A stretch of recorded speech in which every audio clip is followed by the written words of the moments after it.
What's up my friends, welcome back to the channel. Negroni week is officially in full swing, so if you're following any cocktail accounts on social media, be prepared to be bombarded by Negronis for the next 7 days. If you want to participate, I've got 5 suggestions for you so you can join the party and make the most out of it. Why not 7 Negronis for every day of the week like I did in the past? Well, we have to pace ourselves, my friend. We can't be sipping on Negronis every day of the week, right?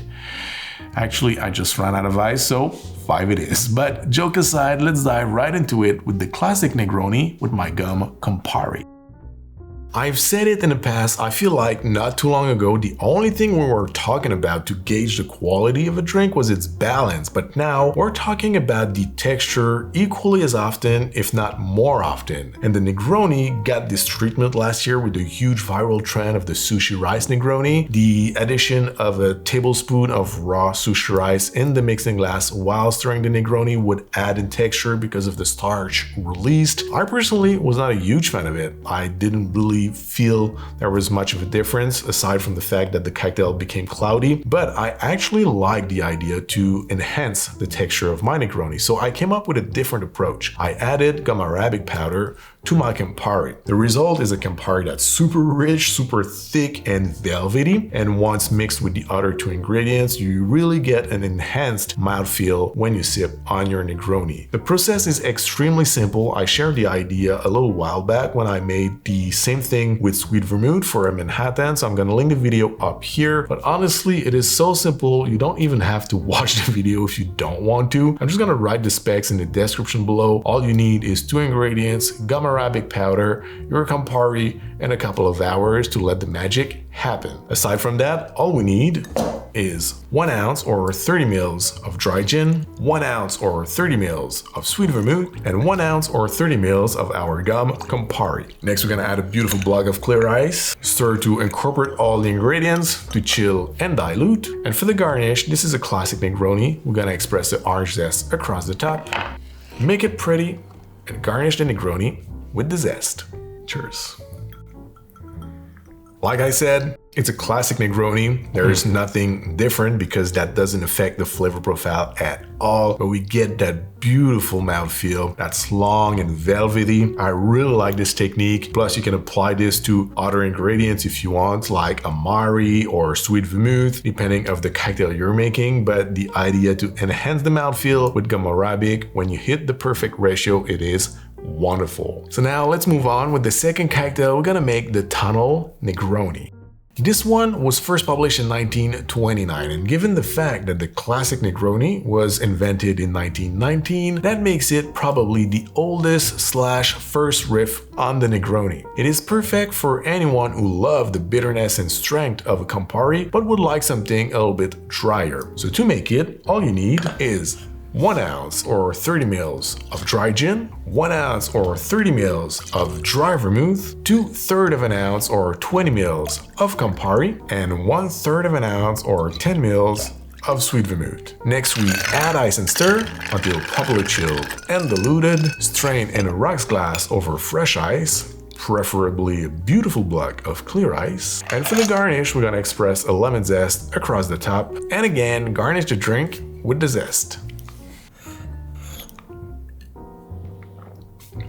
This one is brighter on the nose, lighter in botanicals, and obviously drier. And what I like the most about the Tunnel is the fact that its template is easily adjustable or modified. For example, if you use an Amaro instead of Sweet Vermouth, you're gonna create a whole new cocktail, and 99% of the time it works. So I really like this drink as is, but I also love the fact that you can easily modify it. So now let's make what's my new favorite riff on the Negroni, the Eor Requiem. This one's another jam created by Toby Maloney from the Violet Hour, and when you look at the specs, it doesn't read that much like a Negroni, but in terms of flavor, it really is one, and a fantastic one. So to make it, we're gonna start with 1.5 ounces or 45 mils of Campari, 1 ounce or 30 mils of Blanc Vermouth, 1/2 ounce or 15 mils of gin, 1/4 ounce or 7.5 mils of Cynar, 1/4 ounce or 7.5 mils of Fernet Branca, 1 dash of Angostura, and 1 dash of orange bitters. Next, we add ice and stir. strain in a cocktail coupe, and garnish with an orange zest previously expressed on top of the cocktail. Cheers. Oh yeah, that's freaking delicious. The addition of the Fernet in this one makes a huge difference. It adds some minty herbaceousness and it dries the cocktail. It is a super complex cocktail, but at the same time extremely coherent. It took me until this week to try this drink because honestly, on paper, I wasn't really feeling it, but it is a fantastic drink. Now, before we move on to the fourth cocktail, I have a little announcement to make.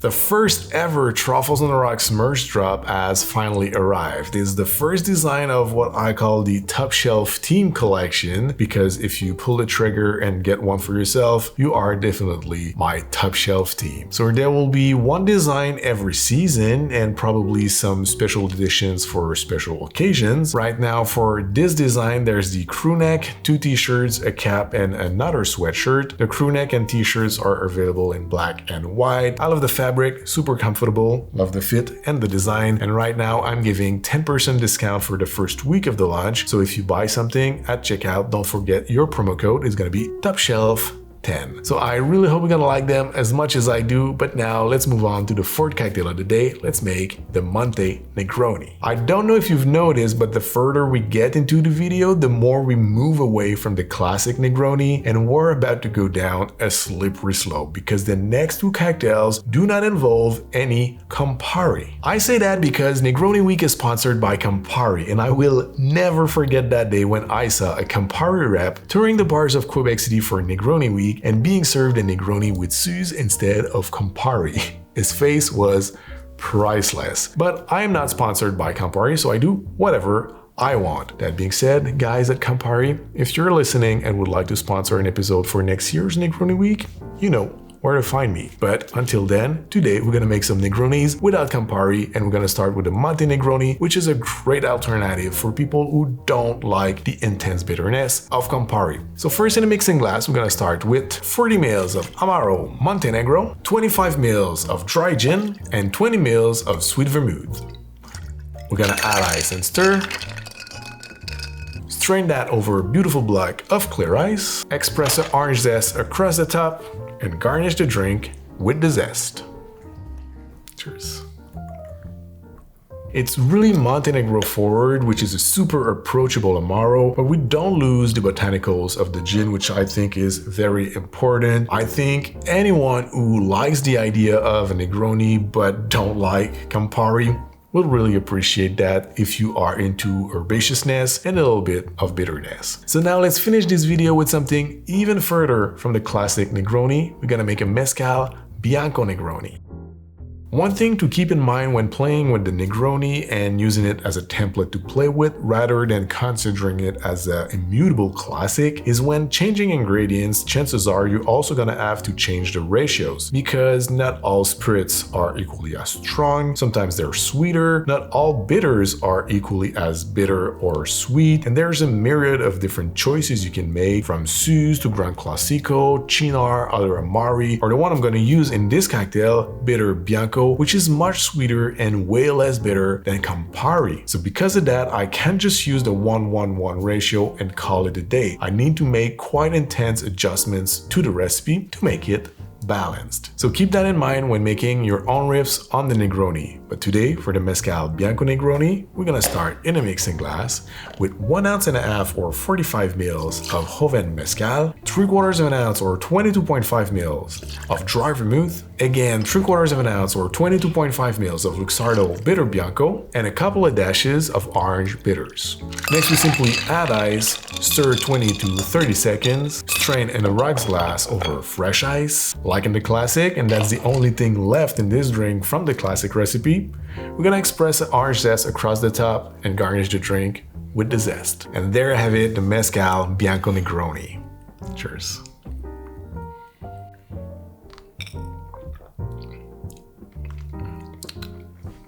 I like that. It is very mezcal forward, but it's not too sharp. It's not too strong, not too bitter, not too sweet. Really, it's super crushable for that style of cocktail, for a stirred down, boozy drink. I really love it, and I hope you're gonna love it too. So my friends, this is it for me today. Thank you very much for watching. I hope you enjoyed this video. Leave a thumbs up if you did. Don't forget to subscribe before you go. Turn that bell if you want to make sure not to miss the next one. And until then, happy Negroni week, and see you very soon. Cheers.